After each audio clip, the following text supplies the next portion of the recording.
let's educate an American and Western audience about what's going on in India, because India is the big story of the 21st century. China is going to slowly decay out of the picture. It's India that's coming up, and we need to know more about it. Welcome, ladies and gentlemen, to the Speak and See Show. Please like, subscribe, click that notification button so when we get information out, you can get information in. Today, we have Professor Salvatore Babones with us. Hello, Professor. How are you? Great to see you.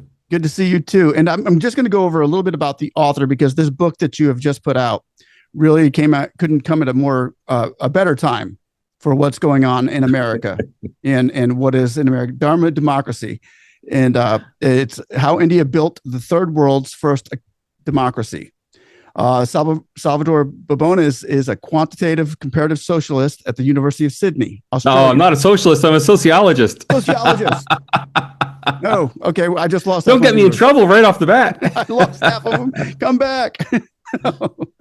Sociologist. Ooh, there you go. I've got very blurry paper. Begin that one again. Salvatore Babones. We're going to be editing this, so don't worry. I thought it was fun to have the back and forth. I thought it'd be great to. Sorry, I wouldn't have leave that part in just for you, sir. All right. So he's a quantitative comparative sociologist at the University of Sydney. His current research focuses on political sociology and of democracy. In the past, he's also published on economic development in post-socialist transition economies and quantitative methods for cross-national comparisons. He writes extensively on public policy issues and is widely cited commentator on Australian higher education. His latest book, if you want to pick that up again, I'm also going to show it up. Oh, I'm going to pick it up. Yep. Right there and right there. His latest book is Dharma, Democracy, How India Built the Third World's First Democracy. Right now, Professor, we're seeing a lot of action on the news with India and how India, we'll keep Asim Manor and Trump and Modi and those guys out of the headlines right now. But what I did see today was the India's at 1.5% inflation rate, all-time low. But they had to have gotten there somehow, some way, because they seem to be jamming this economy and low inflation, high growth. Absolutely. Now your book, literally probably has the steps, since you do quantitative metrics on this analysis. It probably gives a pretty good outlook of how they got there. India is growing very rapidly because India is bouncing back from decades of bad economic policy. And frankly, it's the same story as China. People talk about a China miracle. The Chinese Communist Party, as the name would suggest, are not brilliant economic managers. What they did was they stopped destroying the Chinese economy around 1980, 82, and the Chinese economy rapidly bounced back towards middle-income levels. Remember, China's still not as rich as Mexico. Everyone thinks China's rich. Mexico's much richer. In the same way, India had state socialism, had what's called Nehruvian socialism after its founding prime minister, Jawaharlal Nehru. Try saying that 5 times fast. And Nehru had state planning and was called the License Raj. So it wasn't exactly full-on communism, but it meant you had to have a license to do anything. If you wanted to open a business, and if you wanted to open a corner shop selling milk, you had to get a license to open the shop. Everything was highly controlled. The big industries were nationalized. All the little small businesses were licensed and heavily controlled. You couldn't hire someone. You couldn't fire someone. Their reform started 10 years after China's. Started in 1991, and their reform was slower than China's because India is a democracy and reform's always painful and people resist it. They don't like having their licenses taken away and someone else coming in to compete with them. So India, as a result, has also had this massive economic growth since 1991, and India has been growing at around 6 to 7% per year, rapidly catching up now with China. Now that the Chinese economy has stalled and China's reached middle income status, India is growing very rapidly. It's about 15 years behind China. So if you had visited China during the Beijing Olympics in 2008, you would have seen a really dirty country, no mass transit. There was no high-speed rail. There was none of the kind of modern miracles we think of for China today. Well, that's where India was a couple years ago. And what's India doing now? It's building metros everywhere, high-speed rail. It's cleaning up its rivers. It's starting to clean up its air finally, after all these decades of serious pollution. So it's really a country on the cusp of going from being a very poor country. Until 2 years ago, India's GDP per capita was still at African levels. Now it's making that transition to be a growing middle income country. It's on the world map, that's for sure. Wow. So if we were to go to India today and bring the dollar as opposed to going to India 20 years ago and bringing the Right. dollar, is our dollar worth more or less in India? Dollar's worth more because India is a poor country, which means that services are very cheap. If you want to get a taxi, if you want to stay anywhere other than a five-star hotel, if you stay at a normal Indian hotel, it's very cheap. If you eat out, it's very cheap. But that's because the people serving you, working for you, helping you, they all have very low incomes compared to in the US. And so that keeps costs down. Now, if you go to Starbucks in India, it'd be more expensive than in, Oh, in the wow. US. Really? But if you go to any local restaurant or eat local food, you could eat very, very cheaply in India. That's going to change, but not going to change for their 20 years. So everyone has the chance. The big thing you notice if you go to India is the pollution. Really? Let's be very frank. And it's for the same reason as China had the massive pollution. Poor environmental controls Hmm. combined with everything's under construction. It depends on the city, but something like half of all the pollution in India is construction dust. Oh, wow. Because everything's under construction. The whole country's under construction. That's Go good. back in 20 years, most of that will be built. Pollution levels will be coming down. You mentioned the a lot of construction being done right now, and I noticed that in America right now in Florida, construction everywhere, and it's been like that for like the last 5 or 7, more than that, longer than that, maybe Mhm. 20 years in this area, and so Yeah, more India than that. seems. I'm a Florida boy myself, and I went to Sebring High School. I Oh, me graduated in too. 1987, and everything was under construction in Yeah. Well, 1987. then So that's just Florida. That's not. Yeah. it's nonstop construction, Yeah. construction, which is the next point I wanted to make is so it seems India seems to be like being inspired by America, or how are they getting to where they're getting so fast? India is very inspired by America, though an Indian won't tell you that. They'll all say this is ancient Indian Dharma. That's the title of the book, Dharma, Democracy. Dharma means duty in Oh, okay. Sanskrit and in most Indian languages. Mm. But no, I mean, there's no Hindu economics. There's no such thing. They'll talk about it, but Hindu economics is people are entrepreneurs and work for themselves. Well, that sounds an awful lot just like For the U.S. economics, at least the Yeah. American sense. No, they're very inspired by the U.S. And not only the economic growth now is being inspired by the U.S., as opposed to the old model was inspired by the Soviet Union. 1990, they made a shift with the fall of the Soviet Union. The shift was towards a Soviet model, from a Soviet model towards an American model. But the Mm. democracy itself has always been based on an American model. And that's something a lot of people don't realize about India, including Indians. They often just assume that India was based on the British model, because after all, Britain was the colonial power in India, Mm. or they assume that it came from some ancient Indian source. In fact, the person who drafted the Indian Constitution, B.R. Ambedkar, he got his law degree at Columbia University. And Really? he's the only one of the back when Columbia was good. He's the only one of the he's the only one of the Indian founding fathers who didn't become a British barrister. All of them, Nehru, you go down the list of all of India's founding fathers, they all got their law degrees in Britain. He did his in America. And so when he drafted the Indian Constitution, he modeled it on the US Constitution, separation of powers, having a strong Bill of Rights, freedom of speech, freedom of the press. He wanted India to take the best from the United States.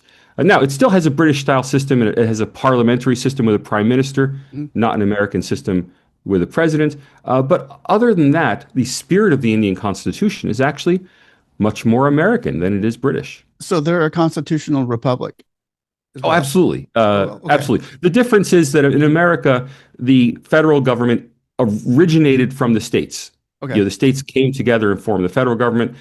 In India, it was the other way. The national government creates the Oh, wow. states. So it's Okay. more like a U.S. state, where in the U.S., county governments are beholden to the state government. In the same way, in India, the state governments are ultimately beholden to the national government.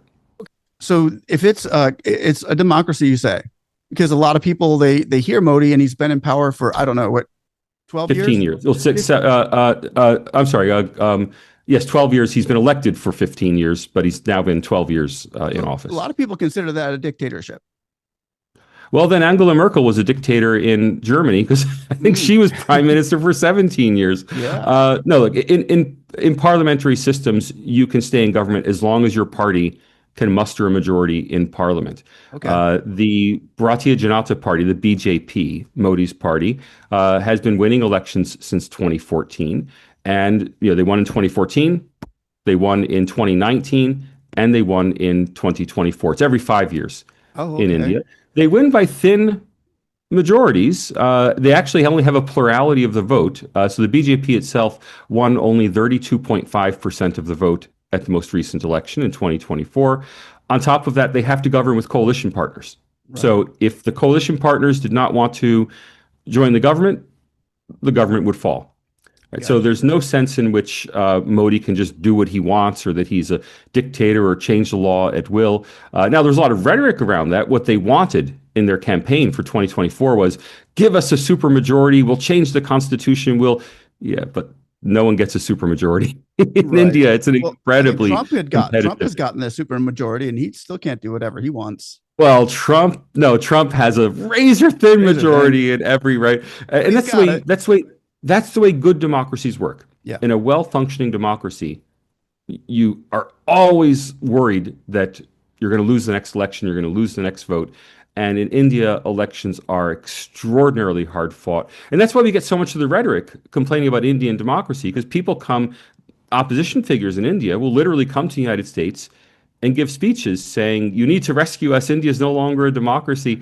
But as soon as they get in power, of course, that Sure. that Yeah. narrative will change. That's in a And it'll lot of be the that. other side coming to America saying, we're oppressed, we're no longer a democracy. That sounds like a lot of countries that do that. Because I know a lot of countries in Africa have like even like Uganda has Museveni. He's been in office for what 50 years, 50 years or something. Yeah, look, he's much more an in effect dictator Yeah. than he's essentially been in office forever and will be in office forever. He represses the opposition. I'm not an expert on Ugandan politics, but look, having spent the last 5 years researching this book on Indian democracy, I've subscribed to 4 Indian newspapers. I can assure you that there are regular attacks on the government in the Indian newspapers. It's not like the newspapers are controlled, and I can guarantee you that every election is extremely competitive in India. The margins are razor thin. Right. And that's the hallmark to me of a quality democracy. Now, the political scientists who run the Varieties of Democracy Institute, it's a European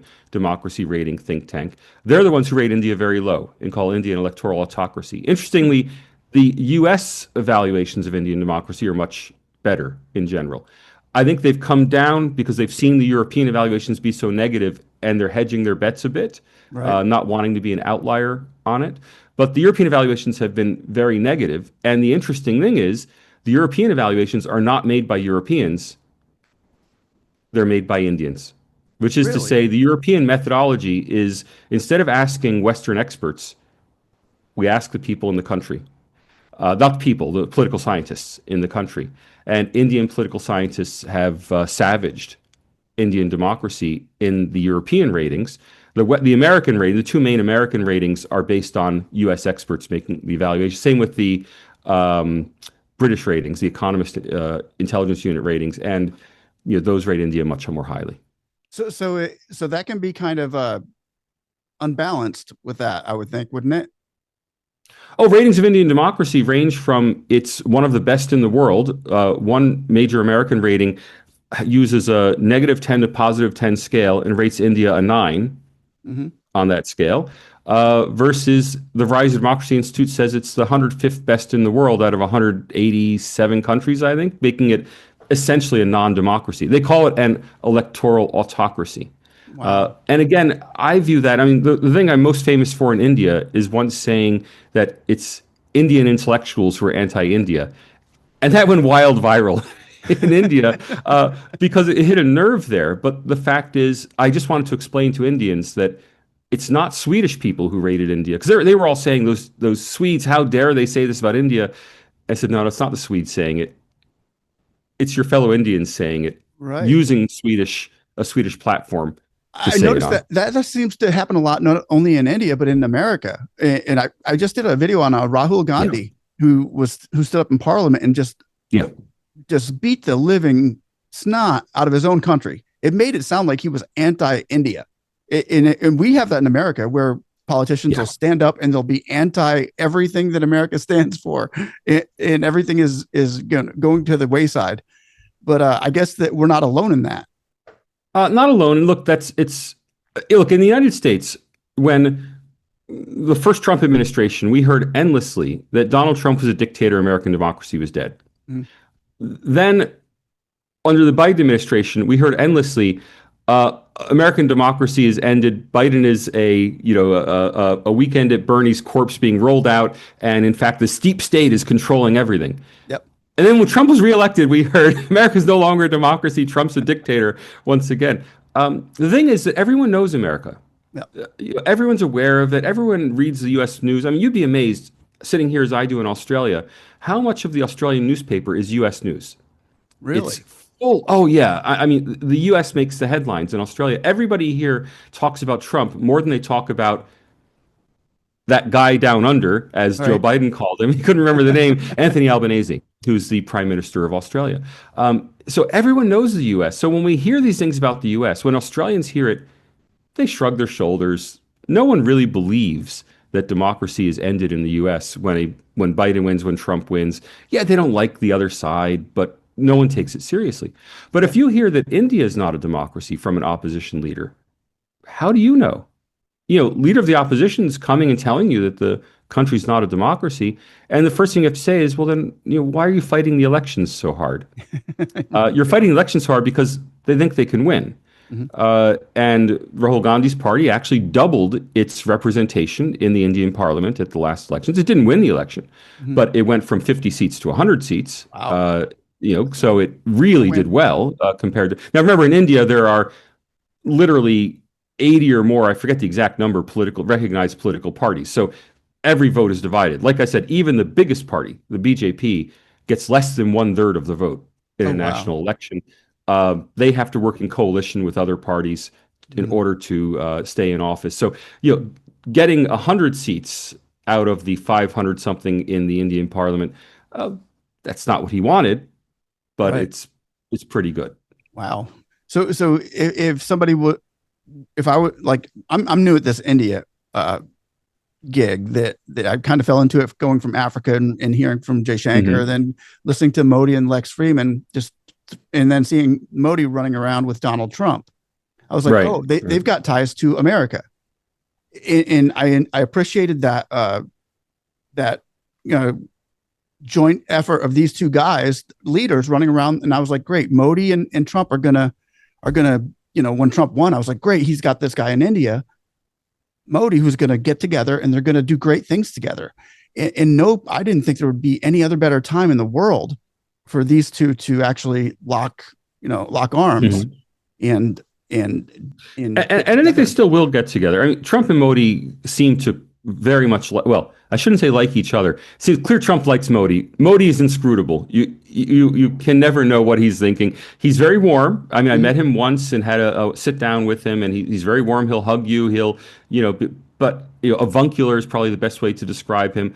But he doesn't talk much, right? He doesn't say much. When he talks in very bland terms. So you never quite know what he's thinking. I think Trump really likes Modi. Now, Yeah. the fact that Trump has hit Modi with tariffs doesn't mean he doesn't like Modi. It Right. just means that Trump is using tariffs as his big stick to hit everything. Everyone. And Yeah.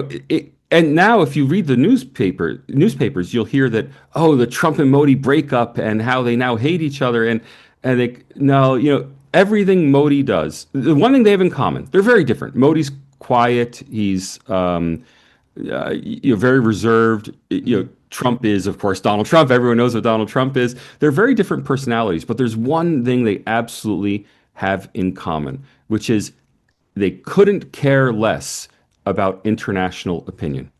All Mhm. they care about is getting elected in their own countries. Right. Trump cares what the U.S. press says about him, what the U.S. voters think of him, what the U.S. social media is saying about him. If a French person says something about Trump, Yep. if he gets a negative headline in Germany, he couldn't care less. And Yep. it's the same with Modi. Okay. Modi's only playing to a domestic Indian audience. And that's very unlike, say, our own prime minister here in Australia, Anthony Albanese. He wants to appear respectable on the global stage. Mm. Keir Starmer in the UK, it's important to him to be respected in the United States. He doesn't want, Yeah. the US to, go against his government. People are very careful. Not Modi. All he cares about is getting votes in India. And the best way to get votes in India is, well, you're a YouTuber, you would know this. My channel is under attack. Yep. Right? That's the headline. And so Haven't for used it Modi, yet. for Modi, it's my country is under attack. Okay. And so having Trump slap tariffs on India, while yeah, it might harm the Indian economy, it's something serious they have to deal with. It's electoral gold for Mm. Modi because Right. Modi gets up and we're a sovereign country. We bow to nobody. We will starve before we will pay a U.S. tariff. Right? And it's very popular, and it's been a Yeah. big boost to his popularity. So he plays for his own domestic audience. That does harm India's reputation in the world Mm. because they couldn't care less. In fact, when the democracy rankings come out and show India having some kind of new terrible thing, new terrible headline about India, they love it because they play it endlessly on their social media channels, on WhatsApp, on that we're being attacked by foreigners. Mm. There was one conference at which George Soros is mostly retired now. He's very elderly. Yep. The Open Society Foundation. So George Soros at a conference just said one negative thing about India, like, "Oh, we all have to hope that Indian democracy recovers." So very end of it became national news in India, and the foreign ministry stoked it constantly. The BJP stoked it constantly because to them, being criticized by George Soros, Yeah. that's gold. Yeah. And in the same way, being attacked by America, because India is still a third world country. It's right in the title. The one thing about the book that has upset Indians is that I called India a third world country.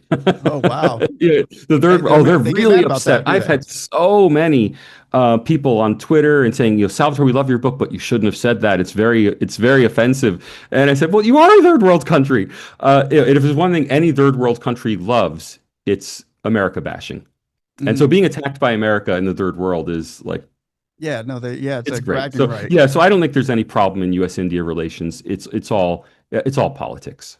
And what is the caste system? How does The that caste actually? system, How yeah, does the the caste caste? system in India. So people have one of the big criticisms of India. There are two of them, and I hope we can talk about both. Okay. One is that India has a caste system, and the other is that Muslims are oppressed in India. Both of those, there's a grain of truth, but a lot of falsehood. So the caste system is the idea that all Indians have a caste. They're either Brahmins or they're some other caste, and they are ranked. And the caste at the top gets to rule everybody, and everyone under it has to take orders from them. That's a British colonial misunderstanding of Indian society that still percolates through Western textbooks. It's still sitting there. The fact is, I have never met any Indian of any caste who has ever told me that his caste wasn't the greatest caste in India.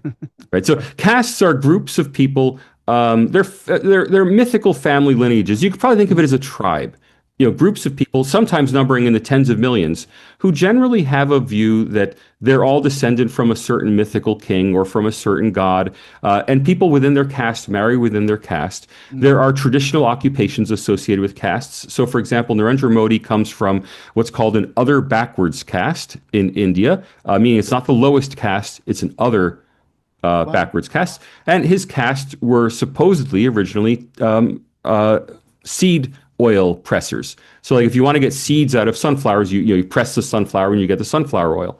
So they were seed pressers, which was a low but not lowest caste supposedly in the caste system. What did his family do? They sold tea on a railway at a railway station. They didn't Mm. press seeds. Right. Someone may have pressed seeds 150 years ago. So there's a lot of mythologizing around castes that Gotcha. this is your traditional occupation, this is your position in the hierarchy. Yet nobody accepts these positions in the hierarchy. After all, the prime minister of India comes from a supposed low caste Right. background, and he's not a diversity hire. I mean, he rose up through the ranks to become Sure. prime minister of India. He's not a figurehead. He's the boss in India. And same thing, you're supposed to be a Brahmin to run a temple, but there are temples all over India that are not run by Brahmins. Mhm. Well, so what does that mean? What it really means is that Brahmins tried to monopolize the temple jobs, and someone else tried to monopolize some other job. Now, I don't want to trivialize it. There are people in India, historically, the name was untouchables. Often the name now is called Dalit, which is a non pejorative term.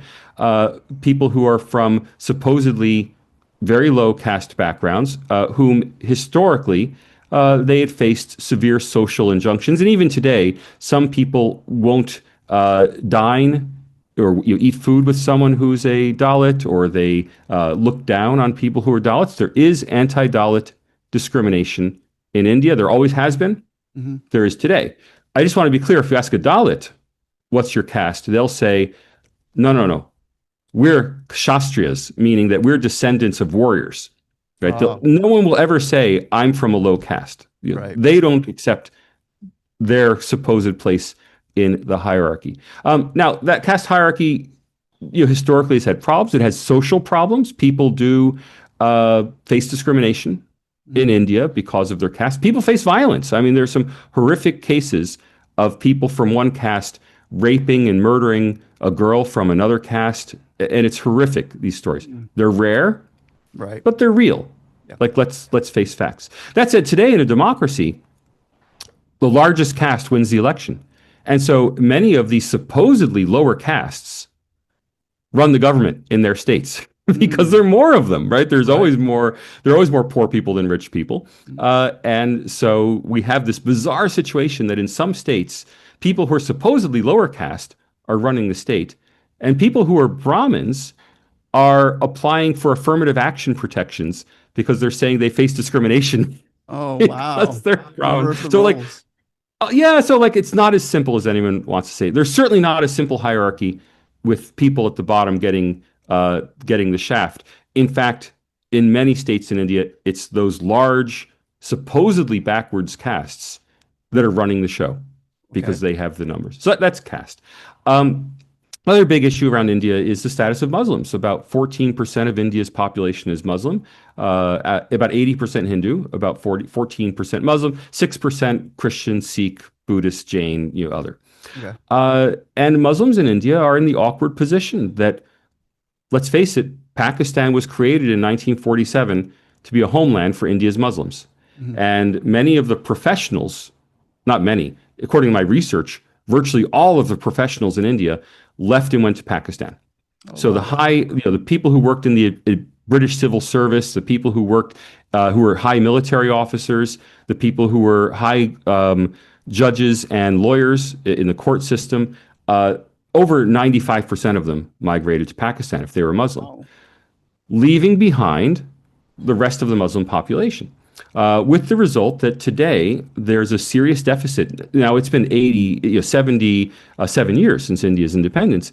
Even today, there is a serious deficit of Muslims at the very top in politics, in the courts, in the civil service, in the military, and that causes problems of outsiderness among Muslims in India. I should stress, average income of Muslims, same as for Hindus. Okay. There's full civil rights for Muslims. This is not a Jim Crow India, right? Okay. There's no sense that Muslims have full voting rights, they have full civil rights, but they are excluded I from a got lot of the top universities, the top places, because they still haven't recovered from that loss of their own intellectual class. Wow. And that's a problem. And Yeah. it's something that's very visible. Muslims make up 14% of the population, less than 5% of parliament. Oh, wow. Okay. That's not a it's not a good look, but No. it's something similar to if you were to go back, let's say, to the 1970s or 1980s in the U.S. African Americans at that point had full civil rights. Hmm. Yeah, but there'd been a history of discrimination. There'd been a history of Jim Crow. They'd not yet gained full representation in American institutions. And Right. so, you could think of India as being like the U.S. in 1980. Mhm. Is it a problem? Yeah, it's a problem. Um, is it a serious like failure of democracy? No. I mean, India is doing very well. Right. But now that difference we're seeing with the Indian, the Muslims and the parliament, and that discrepancy we're seeing there. We're saying 15% are Muslim around, and then only like 5% are in parliament Yeah. around, give or take. Yeah. It's that's not doesn't happen to be just geographical, like to a certain, or do they do their parliament the same way we do it? The amount of people get a certain amount of congressmen, It, per Yeah, district. it's very much like the U.S. so that each state gets a number of seats in parliament, and then they're districted, and so each district returns one member on a first past the post basis. Whoever gets the most votes gets in. The only difference with the U.S. is that in India there are multiple parties. Okay. So in the U.S. it's two parties. Whoever gets the most wins, but the most usually means over 50%. Yep. In India, the most can often mean, you got 28%, someone else got 25, someone else Oh got wow. 20, someone else got 15. So, there are those split vote situations. And it's the Right. same in the UK. The Oh, UK has okay. the same kind of voting I would think system. that would make it more fair for the lower, the people with less, like 15% there. That would Uh, probably so, make. the, so there is a lot of Muslim political power. The problem, and Muslims do tend to vote as a voting bloc in India, Okay. and that's actually both, gives them a lot of power, but it's also a problem in Mhm. India. It's kind of like African Americans always voting Democratic Right. until the 2024 election. Mhm. If you always vote for one party, and in India, the Muslim vote has historically gone to the Indian National Congress, which is Rahul Gandhi's party. Okay. A big part of their vote base is Muslim Indians. If you always vote for one party, that party takes you for granted. So, Yeah. for example, the BJP has no Muslim representatives in the national parliament, but the BJP doesn't get very many Muslim votes. It doesn't reach out to Muslims. Now, I've criticized them for that. I've told them repeatedly they should be doing outreach. They say, why should we outreach when we're not going to get any? And I say, look at Trump in 2024. He won that election because of African American outreach. Yeah. You know, he Trump won in 2024 on the basis of black male votes. Right. That's the big swing between Huge. 2020 and 2024. And I've told them Absolutely. that if they just got, but they don't hear that. They say they don't vote for us. Why should we put up Muslim representatives? However, the Congress Party gets a massive Muslim vote, and yet they also don't put up Muslim candidates, Right. right? They put up more than the BJP, but compared to their vote share, they put up very few. In that sense, Muslims are taken for granted by the Oh Indian wow. National Congress. Now, how this plans out. I mean, I keep telling people in India that if Muslims want to have more political power, they have to be open to all parties, not vote as a bloc. Uh, but look, these are minor issues in democracy. I mean, every Yep. democracy has these kinds of challenges. Mhm. Uh, Muslims in India have never faced overt discrimination. They've never faced legal impediments. They've always been allowed to vote. Like there's nothing like the history of U.S. discrimination in India. And in fact, Muslim Indians tell us that they face very little discrimination. We have a standard survey done by the Pew Research Center in the United States. Whether it's true or not, we can debate. 80% of African Americans report that African Americans face discrimination in the United States. In India, only 20, I think it's 24% of Muslim Indians tell us that Muslim Indians face discrimination in India. On the same question done Oh, by the same survey so they're doing research better than we organization. are. They're doing better than we are. Broadly speaking, I would say yes. I think, look, Muslim underrepresentation in Indian institutions there's no doubt about it. It's the key problem Mhm. of Indian democracy. That said, it's not nearly as bad as even the US in 1980.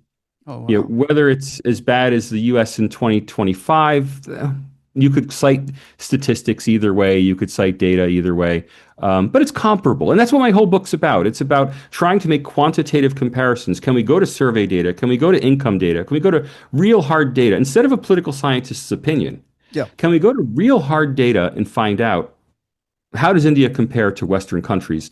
And the fact is, it compares quite well. It's a peer democracy. Okay. That's what I really am appreciating when I get to your book is that you've done the quantitative analysis, and that's kind of like the hard work that nobody wants to do.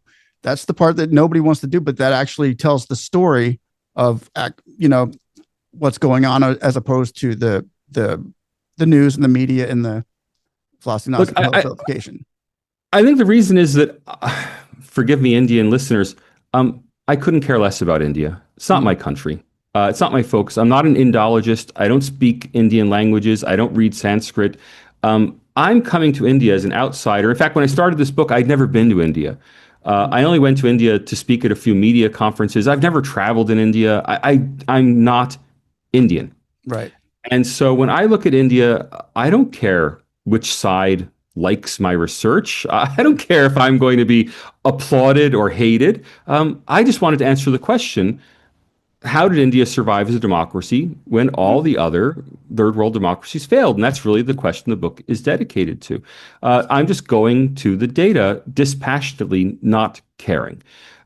Everyone else I've seen in this India space is either of Indian heritage, in mm, which case they're highly invested. They like this party, they like that party, they have friends on this side, they have friends on that side, or they're Americans who've gone native, who are fully invested in their preferred India. Mostly those are Marxists who want a Marxist India. And oh, they love the idea that, India will be a bastion of Marxism for the people. I can't get it in America, but if I go to India, I can, support Marxism in India. And there's a lot of that in Western academic writing on was India India. ever Marxist? Well, again, under Nehru, it was socialist. That's I close mean, enough. it's close. I mean, look, they nationalized all the big, you know, steel, airlines, railroads, all the shipping, all the big industries were nationalized under Nehru, Oh, and okay. all of the small businesses were licensed. Okay. So it's kind of like Polish communism. I mean, Okay. that was how it was in Poland. Small businesses were. It wasn't. Poland was never the Soviet Union. It had still had small businesses, but it was communist. Yeah. Now, India was never that bad. Okay. Its constitution was firmer. Democracy was real in Mm, India, even under Nehru. So it never went that far. But economically, you yeah. know, In it in was your very much. you mentioned the Muslims are kind of in at a not in a good best position politically and what have you, and there is some discrimination there. But being a Christian, I'm a Christian. If I was to go to India and move to India, being a Christian family, how do they? What's their portrayal of them? Am I safe? Is it Uh, going to hurt so me I'm or? going to quote. Actually, I have a passage of the book in this, and I want you to ask about it. So I just brought up the passage. There's one. The leading American scholar of Christianity in India has written, relative. I'm going to quote here: relative to the size of their respective populations, the number of incidents of anti-Christian violence in India is lower than the number of hate crimes perpetrated against Muslims in the United States, according to FBI data, and would be well below the number of anti-Jewish hate crimes in the US. And then he italicizes this. Even if I were severely undercounting Indian incidents of anti-Christian violence, which is to say, it's just not there. Christians are well integrated in India. In fact, the most Wow. prestigious universities to go to are Christian institutions. So people in India, so the ruling class in India went to St. Stephen's College in Delhi. Wow. That's the prestige place to go. Uh, Now, if St. Stephen's College had been Prophet Muhammad College, they wouldn't go there, Oh, right? There's a right. lot of Hindu, Mm, Islamophobia, and I don't want to downplay the Islamophobia yeah. All in right. India. It's real. People Mm, separate. They live in separate neighborhoods. They get nervous. I've seen Christians get. I'm sorry. I've seen Hindus get nervous mm, if they're surrounded in a Muslim neighborhood or something. There's a lot of Islamophobia. There's none of that with regard to Christians. Now, there is one problem for Christians in India, and that is that India doesn't do conversion. okay. Conversion and evangelism, proselytization is a very sensitive issue in Mm, India. You're legally allowed to do it. okay. Indian Christians do attempt, because it's an injunction from God to Spread the good spread the good news. news, right? Mm, And so Indian Christians do it. They come under a lot of social pressure because the Muslims don't do it The Hindus don't do it. The Buddhists don't do it. Everyone lives in their own religious silo, and it's only the Christians who are going out saying, you know, come join us, become a Christian. And so there's a lot of pushback. Again, it's not legal pushback. You're allowed to do it.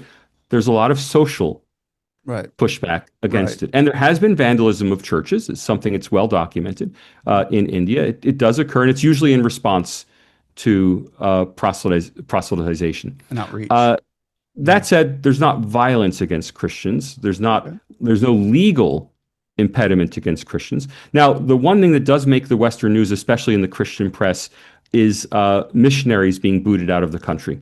It's illegal to go to India to do missionary work. Oh, is it? Indian Christians can do missionary work. That's Oh. perfectly legal.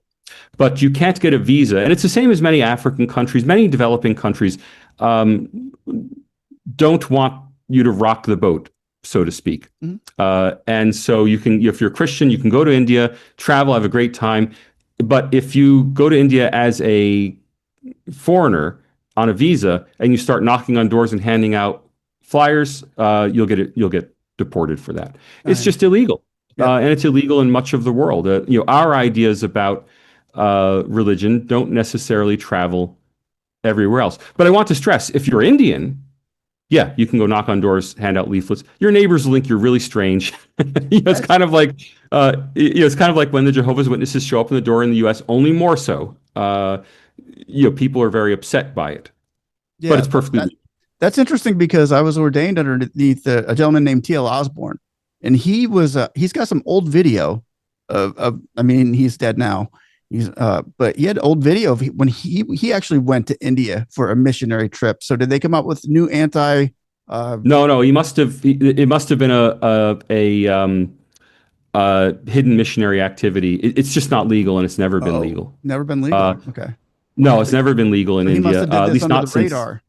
Yeah, so that's the controversy in India. So the controversy is that Christians from the United States will surreptitiously enter India as a tourist and then engage in missionary activity Mm, when that's simply not allowed right. in India. Um, but again, I want to stress Christian Indians can work as Yeah, yeah, missionaries. no, That's that's not a cool. You got to problem. respect it. I understand Um, respecting somebody's culture when you're in their when you're on their turf. I get that.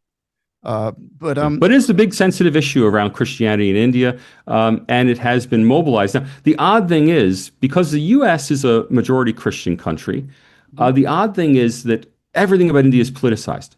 So, for example, the Indian American Muslim Council, which is likely a Muslim Brotherhood paid for. It's likely supported by Qatar and is a Muslim Brotherhood front organization. I say likely because I don't have any direct evidence. I have tons of circumstantial evidence that okay, that's true.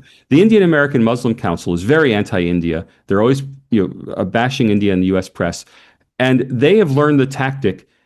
They try to find examples of Christians being harassed in India, and they'll make a complaint to the U.S. Commission on International Religious Freedom on behalf of the Christian. And they no, do it. Now, the funny thing is, there's a million examples of Muslims in India who face some form of violence or discrimination. I mean, it's 1.4 billion people, yeah, and there is serious tension mhm, between Hindus and I mean, I don't want to downplay it. There's serious social tensions. yeah, They could come up with thousands of examples of Muslims in India who faced some kind of insult. Someone yelled something at a Muslim, someone vandalized a Muslim's house. They don't do it. Instead, they look for examples. So here you have right. the Indian American Muslim Council operating as the guardian of Christians in India Wow, because they know that that plays in the U.S. And so that's why I say everything about India is politicized. wow. It's kind of ridiculous. That's yeah. I've actually seen a lot of those videos. I on X they have everything up there, but I've seen a lot of those videos that you're talking about. Not the Christians being persecuted. I haven't seen any of those, but I've seen a lot of like the Hindus actually being persecuted by the Muslims. It, because maybe So I'm there's on. It all depends the on the Hindu side algorithm does you're it in. as well. It's Look, the the Hindu algorithm. side does it as well. Um, Look, there are conflicts between Hindus and Muslims in India. Mhm. There hasn't been large scale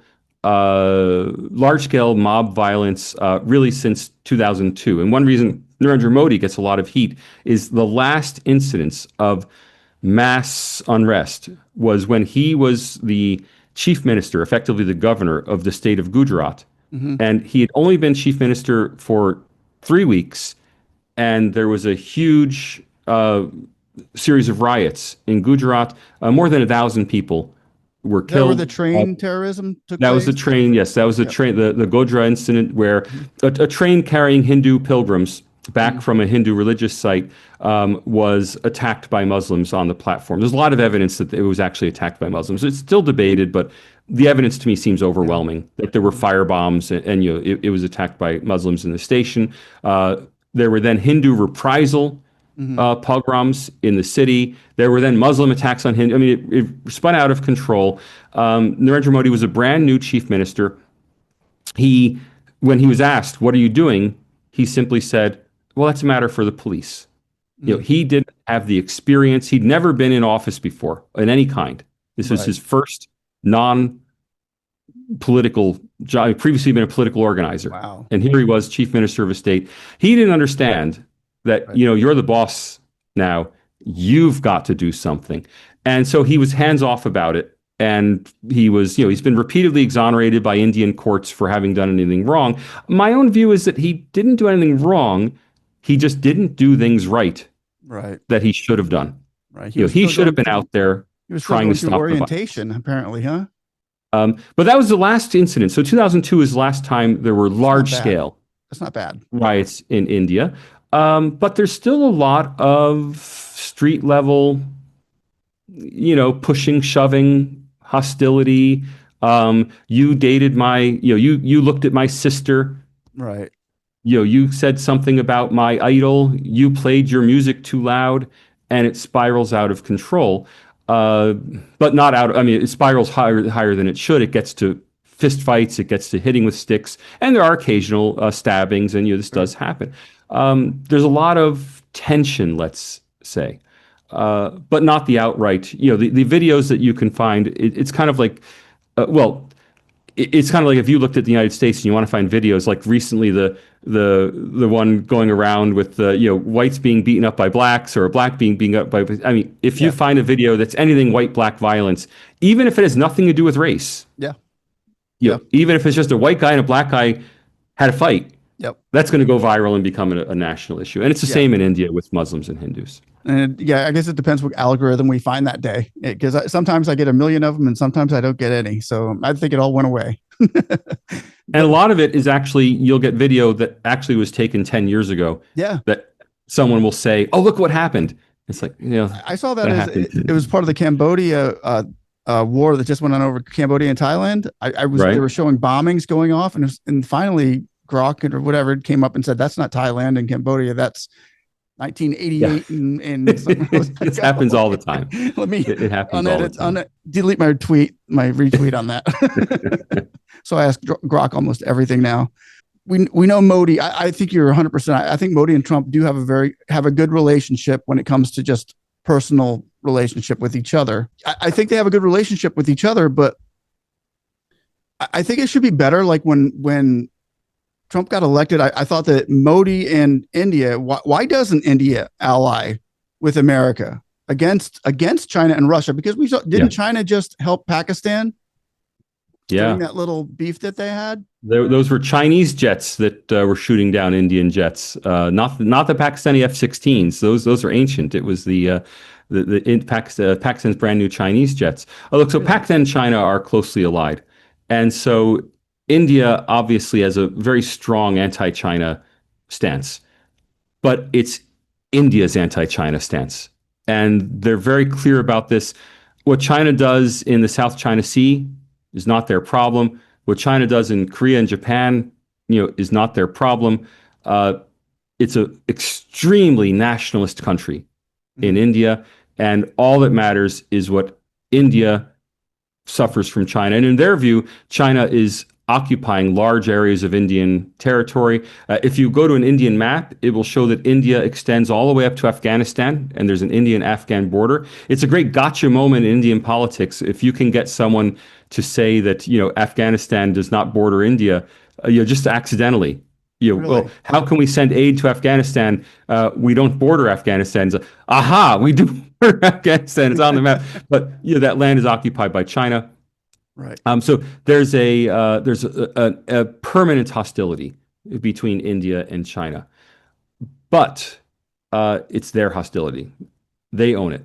And to be fair, they don't expect Americans to send troops to the Himalayas to help Indians fight China.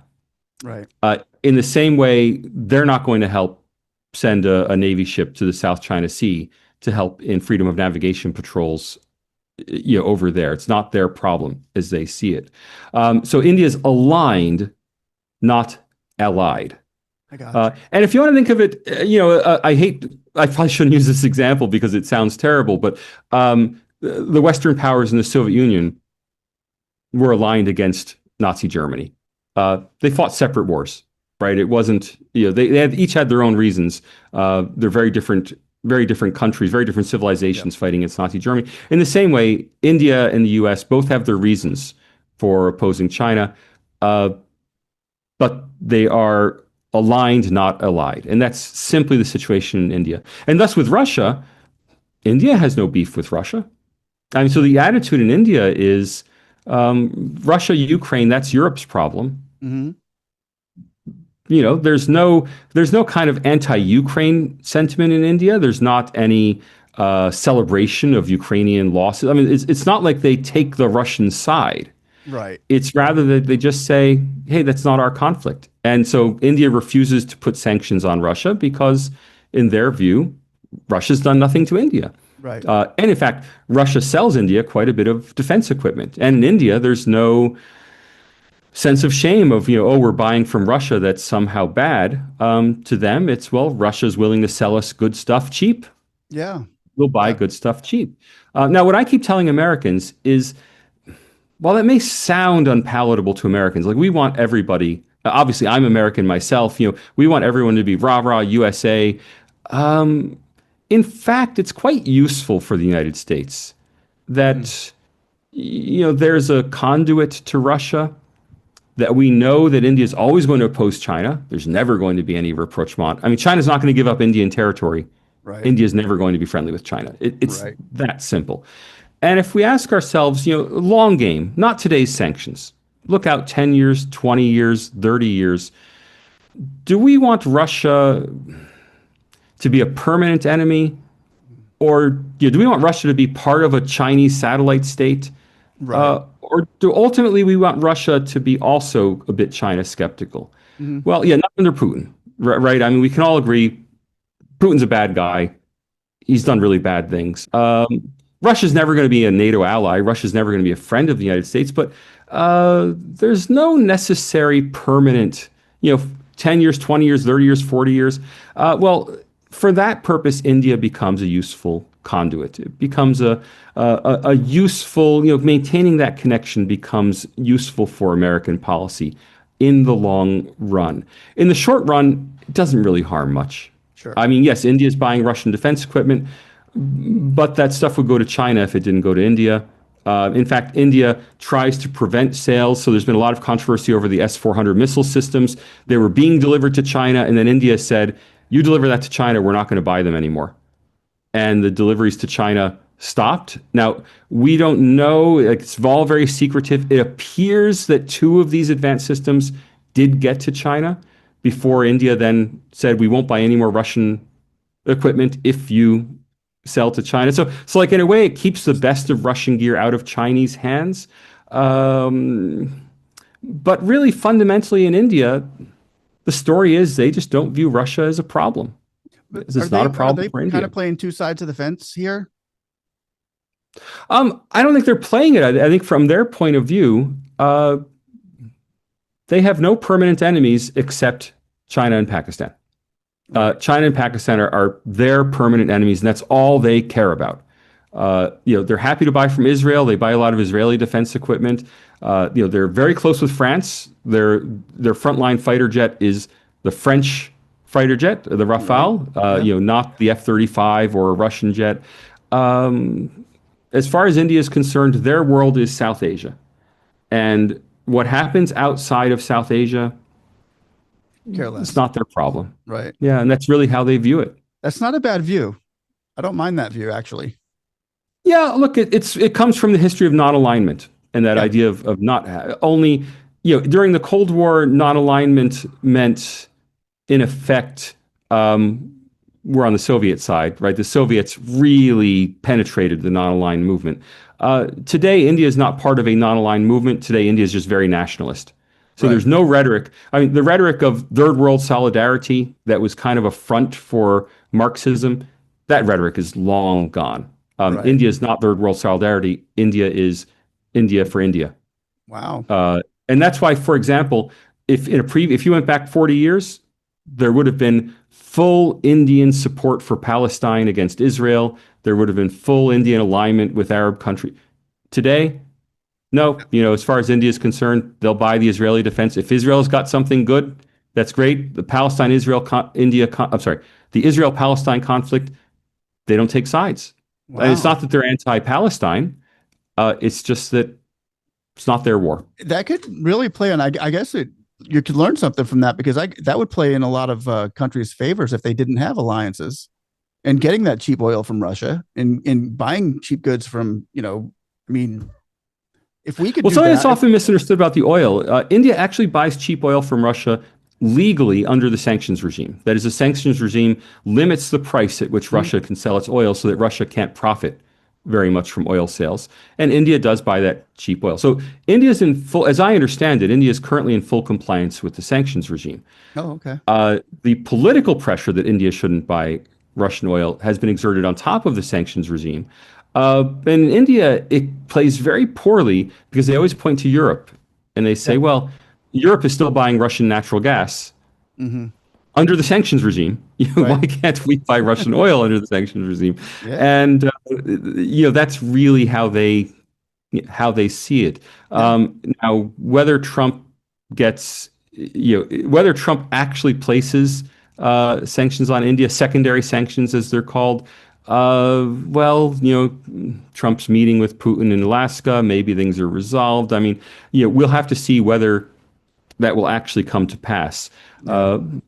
But in India, there's just imagine if we weren't a global superpower, but if we were instead just patriotic Americans wanting America first, or Right. what's best for America. That's exactly what India is. It's India first, It's hard to find. always. Yeah, I can't blame him for doing that. But this book sounds very, very interesting. And then for people like me, like I appreciate you coming on and having this conversation with me. Because for people like me who really wanted to get the ins and outs about it, I think you've already touched on quite a lot of it. Um, but I'm gonna have to get me a copy of it, that's for sure. Because just to find somebody who's actually done the homework and knows as much as of this about this subject as you do. Well, For the thank you. people who are getting our feet wet, this is a big step up. And I really appreciate having you today. And hopefully we can do this again sometime. Looking forward to it. It'll be a lot of fun. So you've got our name and our number now from Manan. Make sure you keep that. But is there anything Great. else you wanted to add before we head out? No, look, I really hope that Americans will take a look at the book. The book is written for a Western audience. It introduces people to India. It's not, doesn't assume that you have any prior knowledge of India. It's like, let's educate an American and Western audience about what's going on in India, because India is the big story of the 21st century. China is going to slowly decay out of the picture. It's India that's coming up, and we need to know more about it. Amen. I agree with you 100%. Well, Professor Salvatore Babones, we appreciate having you very much, and we will see you again sometime soon. Great to talk to you. Thank you. Bye-bye.